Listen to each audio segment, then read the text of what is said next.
Embrace the power of knowledge at Sanskriti University, ranked first in most promising university in engineering and management in India. Visit www.sanskriti.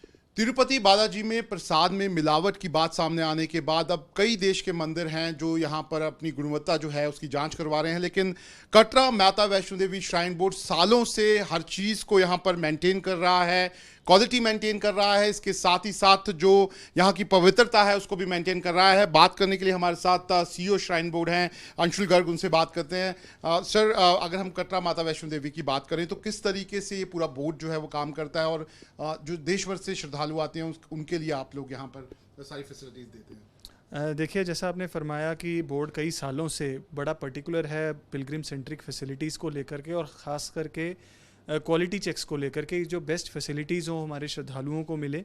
और जो हमारे माननीय उपराज्यपाल जी हैं, जो chairman हैं बोर्ड के, और जो हमारे सभी जो बोर्ड मेंबर्स हैं, उनका एक ख़ास फोकस, ख़ास एक कंसर्न रहता है हमारे सभी भोजनालयों पे, हमारे प्रसाद आउटलेट्स पे, उनकी क्वालिटी चेक्स के ऊपर। और एक डेडिकेटेड टीम इस सारी चीज़ों को देख रही है कटरा से लेकर के भवन तक। प्रसाद की बात करें तो हमारा एक डेडिकेटेड प्रसाद मैनेजमेंट यूनिट है, और हमारा तो ड्राई फ्रूट का प्रसाद ही मेन प्रसाद जो रहता है पंचमेवा के नाम से, जो काफ़ी फेमस है। और उसके अंदर भी जो है क्वालिटी स्पेसिफिकेशंस हमारे आउटसोर्स्ड जो एजेंसी है उनके साथ शेयर्ड हैं, प्लस थर्ड पार्टी चेक्स हमारी तरफ से रहते हैं। और कांस्टेंट जो फीडबैक है पिलग्रिम से भी हम ज़रूर लेते हैं, और वो भी बोर्ड को पुटअप किया जाता है ताकि हम चीज़ों को कैसे सुधार ला सकें, कैसे इम्प्रूव कर सकें।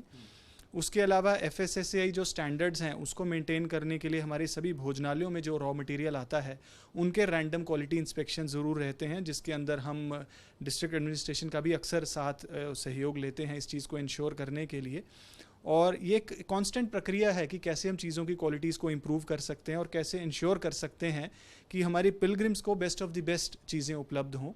और जैसा मैंने कहा कि जो फीडबैक मैकेनिज़्म है हमारा, वो बड़ा एक फुल प्रूफ सिस्टम है, जिसके अंदर यात्री हमारे भोजनालयों में, हमारे प्रसाद काउंटर्स पर, हमारे भवनों में, और मेल्स के द्वारा, हमारे वेबसाइट के द्वारा, हमारे चैटबॉट के ज़रिए बहुत सारे माध्यमों से हमें फीडबैक पहुंचाते हैं, और उन सभी का भी एनालिसिस करके सिस्टम्स को इम्प्रूव किया जाता है।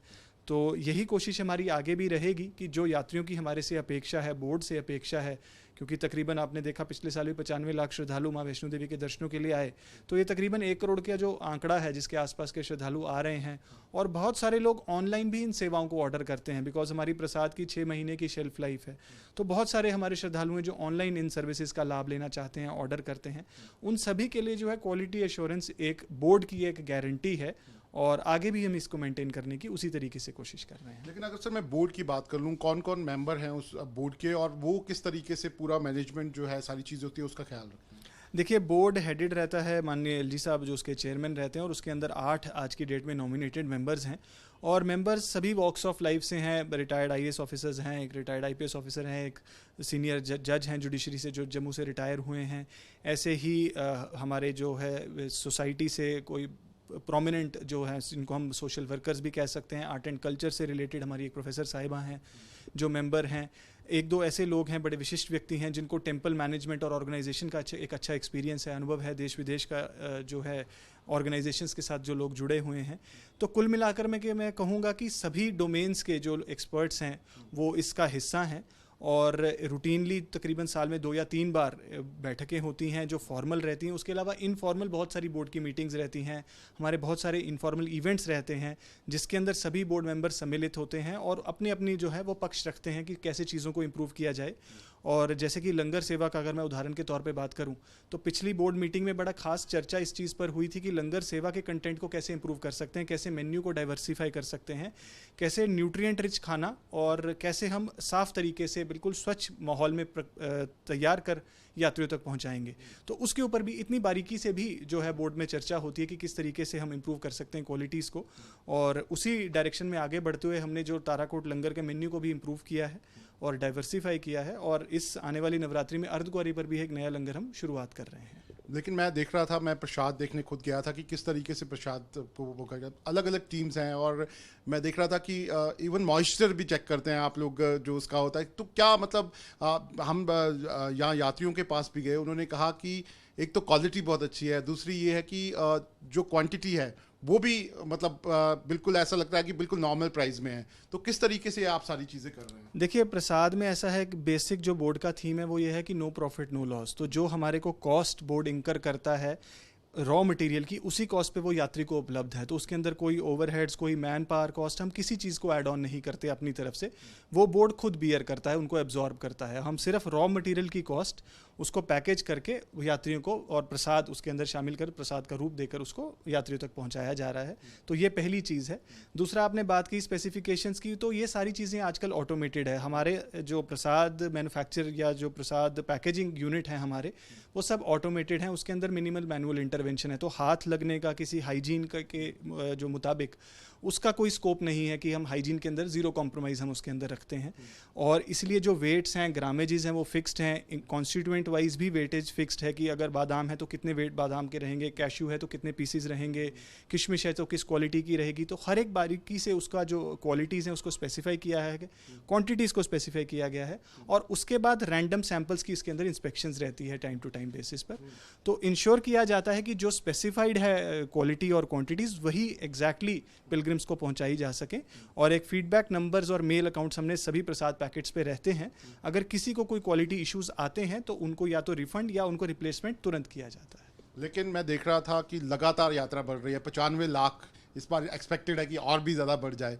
कैसे मैनेज होती है सारी यात्रा, क्योंकि इतने सारे लोग आते हैं? तो मैंने देखा RFID कार्ड्स हैं और भी बहुत सारी, हम तो सब देखते हैं, लेकिन कैसे मैनेज करते हैं आप सारी चीज़ों को?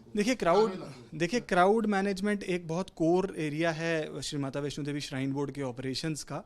और ख़ास करके जो टोपोग्राफी है हमारी काफ़ी चैलेंजिंग है। और एक कैरिंग कैपेसिटी भी क्राउड ट्रैक की डिफाइंड है कि 50,000 से ज़्यादा यात्री नहीं एक दिन में दर्शन कर सकते हैं। एक सीलिंग कोर्ट के द्वारा फिक्स्ड है। उस सीलिंग को मेंटेन करते हुए कैसे हम क्राउड को रेगुलेट कर सकते हैं और कतारों में भी लोगों को कम से कम समय लगे, उनको ज़्यादा इंतज़ार ना करना पड़े, और यात्रा करते हुए भी उनके लिए डेडिकेटेड होल्डिंग एरियाज़ रहें ताकि भवन पर कभी किसी प्रकार की दिक्कत ना हो। RFID आपने सही फरमाया, एक बड़ा अहम टेक्नोलॉजी टूल है हमारा, जिससे हम रियल टाइम ट्रैकिंग कर पाते हैं कि किस समय कितने लोग किस एरिया में हैं और उस एरिया की कैरिंग कैपेसिटी के मुताबिक हमें क्या एक्शन लेने की ज़रूरत है। और रियल टाइम बेसिस पे ये सारी इन्फॉर्मेशन हमारी सभी एजेंसीज़ का साथ शेयर्ड रहती है, चाहे वो बोर्ड की सिक्योरिटी टीम है, चाहे वो पुलिस है, चाहे वो CRPF है, क्योंकि एक triple layer of security and crowd management shrine में मौजूद है। उसके अंदर सभी एजेंसीज़ का साथ काम करना एक बड़ा अहम एलिमेंट है इस सारी चीज़ को सीमलेसली चलाने के लिए। और पिलग्रिम्स का एक काफ़ी अच्छा योगदान है, काफ़ी एक पॉजिटिव जो अप्रोच उनकी हमेशा रहती है बोर्ड की तरफ, बोर्ड के किसी भी नए इनिशिएटिव की प्रति। तो RFID को भी यात्रियों ने बड़े अच्छी तरीके से पॉजिटिवली अपनाया है। कटरा के सभी स्थानीय निवासियों ने उसको बड़े पॉजिटिवली अपनाया है। वो भी हमारी कामयाबी का एक विशेष कारण बना है।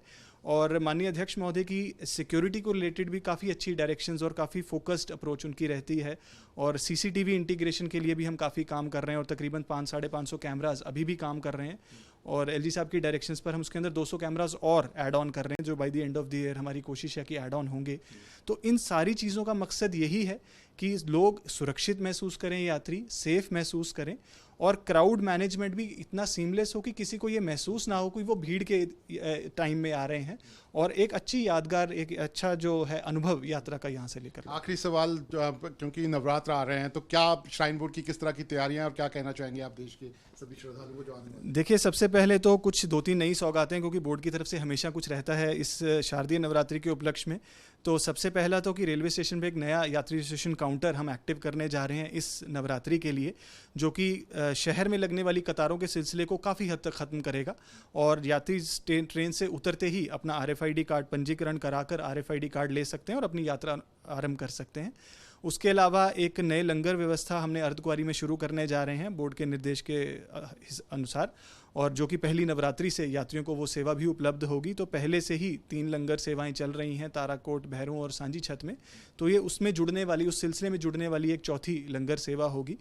उसके अलावा जो हमारे नवरात्रि रिलेटेड अरेंजमेंट्स रहते हैं, चाहे वो फूलों की साज सजावट की बात हो, चाहे वो लाइटिंग की बात हो, चाहे वो नवरात्रि रिलेटेड जो व्रत का खाना जो हमारे सभी भोजनालयों पे उपलब्ध होता है उसकी बात हो, कटरा में जो नवरात्रि फेस्टिवल के अरेंजमेंट्स रहते हैं उन सारी चीज़ों की बात हो, तो इस तरीके के जो मुख्तलिफ अरेंजमेंट्स हमारे बोर्ड की तरफ से रहते हैं उसके ऊपर तो हम काम कर ही रहे हैं। उसके अलावा वाइट वॉशिंग, फेस लिफ्टिंग और पीने के पानी की अतिरिक्त व्यवस्था, चाहे वो शहर की बात हो चाहे वो ट्रैक की हम बात करें, तो उन सभी चीज़ों के के ऊपर हमारी जो टीम्स हैं आज की डेट में काम कर रही हैं, और सुरक्षा एजेंसियों के साथ भी हमारी कोऑर्डिनेशन मीटिंग्स चल रही हैं ताकि किसी को भी किसी प्रकार की इनकन्वीनियंस ना हो। ट्रैफिक मैनेजमेंट के ऊपर हम काफ़ी काम कर रहे हैं ताकि कटरा शहर में जो है व्यवस्था अच्छी रहे, और ताकि जो 2 व्हीलर्स 4 व्हीलर से आसपास से लोग आ रहे हैं उनको किसी प्रकार की कठिनाई का सामना ना करना पड़े। सभी यात्रियों से मेरी बोर्ड की तरफ से यही अपील रहेगी कि आप सभी का इस पावन नगरी कटरा में इस शारदीय नवरात्रि के उत्सव में बहुत बहुत स्वागत है, और आप ज़रूर पधारें और ज़रूर हमें बोर्ड की सर्विसेज के बारे में पर्टिकुलरली अपना फीडबैक ज़रूर दें ताकि हर बार की तरह हम इम्प्रूव कर सकें अपनी सर्विसेज को, और आगे आने वाले समय में हम और बेहतर या और ज़्यादा संख्या में यात्रियों को इसी तरीके से सेवा उनको दे सकें।